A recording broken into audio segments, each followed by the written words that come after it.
माझ्या मैत्रिणीला त्यांच्या स्टुडंटने एक छोटंसं कुंडीमध्ये प्राजक्ताचं रोपटं गिफ्ट म्हणून दिलेलं आहे.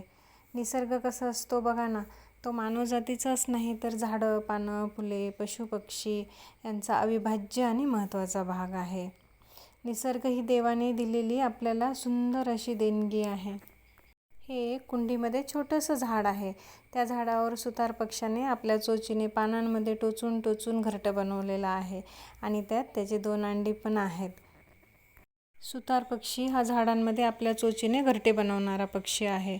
सुतार जसे लाकडाचे काम करतो ना, तसाच हा पक्षी झाडात घरटे कोरतो. म्हणूनच बहुतेक या पक्ष्याला सुतार पक्षी असे नाव पडले असेल.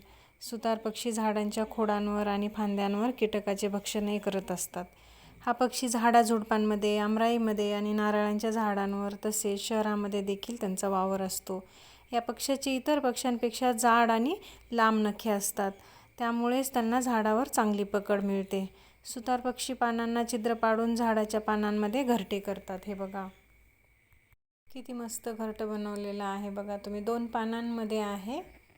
झाड पण अगदी छोटंसं आहे बघा कुंडीमध्ये लावलेलं. या घरट्यांमधून पिलं बाहेर आले ना की मी तुम्हाला नक्की दाखवेन. आपला व्हिडिओ आवडला असेल तर व्हिडिओला लाईक, शेअर आणि सबस्क्राईब करायला विसरू नका. बाय.